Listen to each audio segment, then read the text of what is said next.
السلام علیکم رحمۃ اللہ، کیسے ہیں آپ؟ امید کرتی ہوں آپ خیریت سے ہوں گے۔ آج آپ سورۃ التوبہ پارہ نمبر 10 کا 12واں رکوع پڑھیں گے انشاءاللہ تعالی۔ اس رکوع کو شروع کرنے سے پہلے میں آپ کو تھوڑا سا اس کا تعارف کروا دوں تاکہ آپ کو یہ رکوع سمجھنا آسان ہو جائے۔ جب سورۃ توبہ ہم نے شروع کی تھی تو میں نے آپ کو بتایا تھا کہ سورۃ توبہ کے 2 نام ہیں۔ اس کا ایک نام سورۃ برات ہے۔ اس کو برات اس لیے کہا جاتا ہے کیونکہ اس میں اللہ تعالیٰ نے اپنی برات کی ہے، بیان کی ہے کہ اللہ کا مشرکین سے کوئی تعلق نہیں ہے اور مشرکین کو آئندہ حرم میں داخل ہونے کی اجازت نہیں ہے۔ یہ سارا واقعہ آپ نے پڑھا ہے آیت نمبر 37 تک، ٹھیک ہے۔ یہ 11 رکوع آپ نے پڑھے ہیں نا پیچھے جتنے بھی، وہ اسی برات کے بارے میں نازل ہوئے۔ اب دوسرا حصہ ہم جو پڑھنے لگے ہیں 38 آیت نمبر سے، یعنی 12ویں رکوع سے، آج کے سبق سے جو ہم شروع کر رہے ہیں نا، یہ ہم پڑھ رہے ہیں توبہ کے بارے میں، غزوہ تبوک کے بارے میں۔ یعنی سورۃ توبہ کو توبہ اس لیے کہا جاتا ہے، میں نے آپ کو پہلے بتایا تھا، اس لیے اس کو توبہ کہا جاتا ہے کیونکہ اس میں ان مسلمانوں کی توبہ کا ذکر ہے جو سستی کی وجہ سے غزوہ تبوک سے پیچھے رہ گئے تھے۔ تو اب آیت نمبر 38 سے غزوہ تبوک کا واقعہ شروع ہو رہا ہے، ٹھیک ہے۔ اب ہم آگے سے غزوہ تبوک کے بارے میں پڑھیں گے انشاءاللہ تعالی۔ شروع کرتے ہیں اللہ کے نام سے۔ اعوذ باللہ من الشیطان الرجیم، بسم اللہ الرحمن الرحیم۔ یا ایہا الذین آمنوا ما لکم اذا قیل لکم انفروا فی سبیل اللہ اذ ثاقلتم الی الارض۔ یا ایھا الذین آمنوا، اے ایمان والو، ما لکم کیا ہے تم کو، اذا جب قیلا کہا جاتا ہے، لکم انفروا تمہیں کوچ کرو، نکلو، فی سبیل اللہ اللہ کے راستے میں، اذ ثاقلتم تم بوجھل ہو گئے، الی الارض زمین کی طرف، ارضیتم بالحیات الدنیا من الآخرہ، کیا تم نے پسند کی، تم راضی ہوئے دنیا کی زندگی پر آخرت سے، یعنی آخرت کے مقابلے میں، آخرت کے مقابلے میں دنیا کی زندگی پر تم راضی ہو گئے۔ فما متاع الحیات الدنیا فی الآخرۃ الا قلیل، اور نہیں فائدہ دنیا کی زندگی کا آخرت میں، یعنی آخرت کے مقابلے میں، الا قلیل مگر تھوڑا۔ غزوہ تبوک کے بارے میں یہاں بتایا جا رہا ہے کہ اللہ تعالیٰ نے جب حکم دیا تھا کہ تم سب کوچ کرو، سب جہاد کے لیے اللہ کے راستے میں نکلو، تو تم زمین کی طرف بوجھل ہو گئے، یعنی تم نے سستی اختیار کر لی۔ سب مسلمانوں کو تو نہیں کہا جا رہا، جو لوگ پیچھے رہ گئے تھے، جنہوں نے سستی کی تھی، ان کو کہا جا رہا ہے۔ پھر اللہ تعالیٰ کہہ رہے ہیں کیا تم دنیا کی زندگی پر راضی ہو گئے، آخرت کے مقابلے میں دنیا کی زندگی تم نے پسند کر لی۔ پھر اللہ تعالیٰ کہہ رہے ہیں دنیا کی زندگی تو آخرت کے مقابلے میں صرف تھوڑا سا فائدہ ہے۔ غزوہ تبوک کے بارے میں آپ کو سارا بتاتی ہوں کہ غزوہ تبوک کس لیے ہوا تھا، کس کے خلاف ہوا تھا۔ آپ اس میں تھوڑا سا اس میں یاد رکھیں، اس رکوع کو سمجھنے کے لیے آپ کی آسانی رہے گی۔ روم کا عیسائی بادشاہ تھا ہرقل، اس کے بارے میں خبر ملی مسلمانوں کو کہ وہ اسلام اور مسلمانوں کے خلاف سازشیں کر رہا ہے اور لڑائی کی تیاری کر رہا ہے۔ چنانچہ نبی صلی اللہ علیہ وسلم نے بھی تیاری کا حکم دیا۔ یہ 9 ہجری کا واقعہ ہے، فتح مکہ کے بعد 9 ہجری کا واقعہ ہے۔ موسم نہایت گرمی کا تھا، سفر بہت لمبا تھا، اس کو جیش اسرا بھی کہتے ہیں، یعنی تنگی والا لشکر، تنگی والی لڑائی۔ بہت گرمی کی حالت میں اس کو لڑا گیا۔ مسلمانوں کے حالات بھی اس وقت بہت خراب تھے اور نکلنا بہت مشکل تھا، سفر بھی بہت دور کا تھا۔ تو جس جگہ پر یہ جنگ لڑی جانی تھی نا، اس جگہ کا نام تبوک ہے۔ مسلمانوں نے وہاں 20 روز تبوک میں قیام کیا، لیکن روم کی فوجیں جنگ کے لیے نہیں آئیں۔ اللہ تعالیٰ نے اپنا رعب ڈال دیا ان کے دلوں میں، وہ جنگ کے لیے نہیں آئیں، تو آپ صلی اللہ علیہ وسلم اپنے ساتھیوں کے ساتھ 20 روز قیام کے بعد واپس آ گئے تھے۔ چونکہ یہ بہت بڑی ایک عظیم سلطنت تھی روم کی جس کے خلاف جہاد کے لیے جانا تھا، تو اس لیے سارے مسلمانوں کو یہ حکم دیا گیا تھا کہ وہ سارے اس جہاد کے لیے نکلیں گے۔ اس سے پہلے کسی بھی جنگ کے لیے، کسی بھی جہاد کے لیے، لڑائی کے لیے اس طرح سے تاکیدی حکم نہیں کیا گیا تھا، اور اس جنگ کے لیے کیا گیا تھا، اسی لیے اس میں پکڑ بھی سخت کی گئی ہے۔ جو لوگ پیچھے رہ گئے تھے ان کو پھر سزا بھی دی گئی ہے۔ اللہ تعالیٰ نے ان کی توبہ کافی دیر بعد قبول کی، اتنی دیر تک ان پر زمین تنگ ہو گئی تھی، اتنے وہ پریشان ہو گئے تھے، ان سے قطع تعلقی کر دی گئی تھی ہر طرح کی، یہاں تک کہ اللہ تعالیٰ نے ان کی توبہ قبول کی۔ ٹھیک ہے، چلے اب شروع کرتے ہیں۔ اللہ تعالیٰ کہہ رہے ہیں کہ تم نے سستی کی تھی، تم دنیا کی زندگی میں مائل ہو گئے تھے اور تم نے دنیا کی زندگی کو ترجیح دی تھی۔ إلا تنفروا يعذبكم عذابا أليما ويستبدل قوما غيركم ولا تضروه شيئا والله على كل شيء قدير. إلا اگر نہ تنفروا تم کوچ کرو گے، يعذبكم وہ عذاب دے گا تم کو، عذابا علیما عذاب دردناک، ویستبدل اور وہ بدل دے گا قومن قوم غیرکم تمہارے علاوہ، ولا تضروہ شیئا اور نہیں تم اس کو نقصان پہنچا سکتے شیئا کچھ بھی. واللہ علی کل شیء قدیر اور اللہ تعالیٰ ہر چیز پر قدرت رکھتا ہے، قادر ہے. اللہ تعالیٰ کہہ رہے ہیں اگر تم اللہ اور اس کے رسول کی اطاعت نہیں کرو گے، لڑائی کے لیے کچھ نہیں کرو گے، تمہیں دردناک عذاب دے گا، دردناک سزا دے گا، اور تم کو ختم کر کے کوئی اور قوم لے آئے گا اور تم اللہ کا کچھ بھی بگاڑ نہیں سکو گے. اللہ تعالیٰ ہر کام پر قدرت رکھتا ہے. الا اگر نہ، الا یہ حرف استثناء نہیں ہے، یہ بھی آپ نے یاد رکھنا ہے. الا حرف استثناء نہیں ہے بلکہ یہ ان اور لا تھا. ان کا مطلب اگر ہوتا ہے اور لا کا مطلب نہیں، تو اس کا ہم ترجمہ کریں گے اگر نہیں. ٹھیک ہے، یہ آگے بھی آ رہا ہے الا، تو آپ نے یاد رکھنا ہے.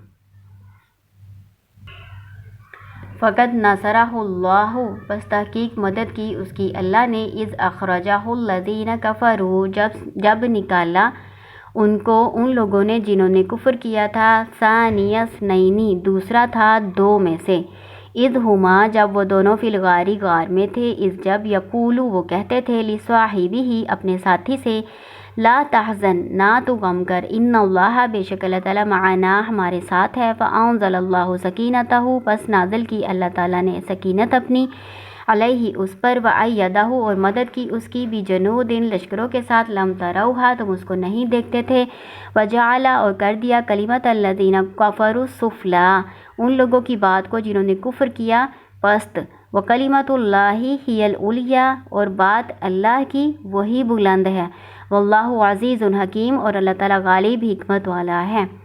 اللہ تعالیٰ کہہ رہے ہیں کہ اگر تم نبی صلی اللہ علیہ وسلم کی مدد نہیں نہ کرو گے تو اللہ تعالیٰ ان کی مدد کو کافی ہے. اللہ تعالیٰ نے اس وقت بھی اپنے نبی صلی اللہ علیہ وسلم کی مدد کی تھی جب وہ غار میں تھے، جب وہ دوسرے تھے دو میں سے، دوسرے دو میں سے تھے، یعنی دو کون لوگ تھے؟ حضرت محمد صلی اللہ علیہ وسلم اور آپ کے ساتھ ہی حضرت ابوبکر صدیق رضی اللہ تعالیٰ عنہ. یہ ہجرت کا واقعہ ہے کہ ہجرت کے وقت جب آپ نے ہجرت کی تو آپ پہلے غار ثور میں آپ نے قیام کیا تھا، تو اس وقت کا واقعہ ہے جب حضرت ابوبکر صدیق رضی اللہ تعالیٰ عنہ نے آپ صلی اللہ علیہ وسلم سے یہ فرمایا کہ اگر یہ لوگ نیچے اپنے پاؤں کی طرف دیکھیں تو ہمیں پا لیں، یعنی وہ ہمیں ڈھونڈ لیں. جس غار میں چھپے تھے نا، آپ نے قیام کیا تھا غار ثور میں، تو کافر جو ہیں وہ اس کے اوپر ہی کھڑے تھے، لیکن اللہ تعالیٰ نے ان کی آنکھوں پر پردہ ڈال دیا تھا، انہوں نے دیکھا نہیں. تو حضرت ابوبکر صدیق رضی اللہ تعالیٰ نہایت پریشان ہوئے کہ اگر وہ اپنے پاؤں کی طرف ہی دیکھیں نا تو ہمیں پا لیں گے. تو آپ صلی اللہ علیہ وسلم نے ان کو تسلی دی اور کہا، اے ابوبکر تمہارا ان دو کے بارے میں کیا خیال ہے جن کا تیسرا اللہ ہے؟ یعنی آپ صلی اللہ علیہ وسلم کا کہنے کا مطلب یہ تھا کہ اللہ کی مدد اور اس کی نصرت آپ صلی اللہ علیہ وسلم کے اور حضرت ابوبکر صدیق رضی اللہ تعالیٰ عنہ کے ساتھ ہے. یہ جو میں نے آپ کو حدیث کا مفہوم بتایا، یہ صحیح بخاری کی حدیث کا مفہوم ہے جس میں سورۃ توبہ کی تفسیر بیان کی گئی ہے. ٹھیک ہے، تو اللہ تعالیٰ نے اپنی طرف سے سکینت بھی نازل کی اپنے نبی صلی اللہ علیہ وسلم پر، اور ان لشکروں کے ساتھ جو کوئی دیکھ نہیں سکتا تھا ان کی مدد کی. وہ کون سے لشکر تھے؟ فرشتوں کے لشکر تھے، اور اللہ تعالیٰ کی طرف سے سکینت تھی. اللہ تعالیٰ کہہ رہے ہیں کہ اللہ تعالیٰ نے کافروں کی بات کون سی ہے؟ شرک. ٹھیک ہے، آپ نے یاد رکھنا ہے کافروں کی بات کون سی ہے؟ شرک. اللہ تعالیٰ نے شرک کو پست کر دیا، اور اللہ کی بات، اللہ کا کلمہ کون سا ہے؟ کلمہ توحید. اللہ تعالیٰ نے توحید کو بلند کیا، اور اللہ کی جو توحید ہے، اللہ کا کلمہ یعنی اللہ کی جو توحید ہے وہی بلند ہے. اور اللہ تعالیٰ ہر چیز پر خوب ہر کام کرنے پہ قادر ہے، حکمت والا ہے، غالب ہے. اس کے علاوہ اس آیت میں یہ بتایا گیا ہے کہ اللہ تعالیٰ کے دین کے سر بلندی کے لیے لڑائی کرنا جہاد کہلاتا ہے. اس کے علاوہ کسی اور چیز کی بنیاد پر ہم لڑیں گے نا، وہ جہاد نہیں کہلائے گا. ٹھیک ہے، انفروا خفافا وثقالا وجاہدوا باموالکم وانفسکم فی سبیل اللہ ذالکم خیر لکم ان کنتم تعلمون. انفرو کوچ کرو خفافاً ہلکے و ثقالن اور بوجھل، یعنی جس بھی حالت میں ہو نا، ہر حال میں اللہ کے لیے جہاد کرنے کے لیے نکلو۔ جہاد کی دو قسمیں یہاں ذکر کی گئی ہیں، مال کے ساتھ اور جان کے ساتھ۔ جہاد کی کتنی قسمیں ہیں؟ جہاد اصل میں کوشش کو کہتے ہیں، اللہ تعالیٰ کے راستے میں جو بھی اللہ کے دین کی سربلندی کے لیے، اللہ کے دین کو پھیلانے کے لیے جو بھی کوشش کی جائے گی نا، اس کو جہاد کہا جاتا ہے۔ مال کے ساتھ جہاد کا ذکر کیا گیا اور جان کے ساتھ جہاد کا ذکر کیا گیا۔ تو اللہ تعالیٰ کہہ رہے ہیں جس بھی حالت میں ہو کوچ کرو، چاہے جیسے بھی ہو، گھر کے حالات جیسے بھی ہیں، جیسے بھی حالات ہیں، انفرادی طور پہ نکلو یا پھر اجتماعی طور پہ نکلو، خوشی سے نکلو یا ناخوشی سے نکلو، چاہے تم جوان ہو، بوڑھے ہو، پیادے ہو یا سوار ہو، جیسے بھی ہو، تم اللہ کے دین کو سربلند کرنے کے لیے نکلو اللہ کے راستے میں۔ ذالکم، پھر اللہ تعالیٰ نے کہا ہے یہ تمہارا جو کام ہے نا، خیر لکم، تمہارے لیے بہتر ہے، ان کنتم تعلمون، اگر تم جانتے ہو۔ آگے غزوہ تبوک کے بارے میں اللہ تعالیٰ بیان کر رہے ہیں۔ غزوہ تبوک کے حالات شروع ہو رہے ہیں۔ لو كان أرضا قريبا وسفرا قاصدا لاتبعوك ولكن بعدت عليهم الشقة۔ لو، اگر، کانا ہوتا، ارضاً، مال یعنی مال غنیمت، سامان کو ارض کہتے ہیں، سامان یا مال غنیمت، قریباً، قریب، وسفراً، قاصداً، اور سفر ہوتا درمیانہ سا، لاتبعوک، ضرور وہ پیروی کرتے تیری، یعنی وہ ضرور تمہارے ساتھ جاتے۔ منافقین کے بارے میں ذکر کیا جا رہا ہے۔ ولیکن بعدت، لیکن دوری، علیہم، ان پر، شقہ، مشکل ہو گئی، کٹھن ہو گئی۔ اللہ تعالیٰ کہہ رہے ہیں کہ اگر منافقوں کو اس بات کا علم ہوتا نا کہ مال غنیمت ضرور ملے گا، آپ کو پتہ ہے، میں نے آپ کو پہلے بھی بتایا کہ بہت بڑی روم کی سلطنت تھی جس سے لڑنے جا رہے تھے مسلمان، تو منافقین جو ہے نا ان کا مذاق اڑا رہے تھے کہ دیکھو تھوڑا سا ان کے پاس مال ہے، کس طرح کی ان کی حالت ہے، اور اتنی بڑی سلطنت سے یہ لڑنے جا رہے ہیں، انہوں نے واپس نہیں آنا۔ تو اللہ تعالیٰ کہہ رہے ہیں اگر ان کو اس بات کا یقین ہوتا نا کہ مال غنیمت ملے گا، کامیابی ہوگی، اور سفر بھی نہیں اتنا ہوگا، درمیانہ سا سفر ہوگا، قریب کا سفر ہوگا، تو وہ ضرور تمہارے ساتھ جاتے۔ لیکن اب دوری جو ہے ان پر مشکل ہو گئی، اور ان کو یہ بھی پتا تھا کہ جس سلطنت کے ساتھ یہ لڑنے جا رہے ہیں انہوں نے واپس نہیں آنا، یعنی وہ بہت بڑی روم کی سلطنت ہے جن سے مسلمان لڑنے جا رہے ہیں، اس لیے وہ مسلمانوں کے ساتھ نکلے نہیں۔ فَسَيَحْلِفُونَ بِاللَّهِ لَوِ اسْتَطَعْنَا لَخَرَجْنَا مَعَكُمْ، اور سیحلفون، ان قریب وہ قسمیں کھائیں گے، باللہ، اللہ کی، لو استطعنا، اگر ہم استطاعت رکھتے، لخرجنا، ہم ضرور نکلتے۔ یہ جو لام ہوتا ہے نا جس کو لمبا نہیں کیا جاتا، یہ والا لام، اس کو لام تاکید کہتے ہیں، یعنی اس میں تاکید کا، ضرور کا مفہوم پایا جاتا ہے، ضرور یا یقیناً اس کا ترجمہ کریں گے۔ لخرجنا، ہم ضرور نکلتے، معکم، تمہارے ساتھ۔ یہلکون انفسہم، وہ ہلاک کرتے ہیں اپنی جانوں کو، واللہ یعلم، اور اللہ جانتا ہے، انہم، بے شک وہ، لکاذبون، یقیناً وہ جھوٹے ہیں۔ ٹھیک ہے، یقیناً یا ضرور اسلام تاکید کا ترجمہ کیا جاتا ہے۔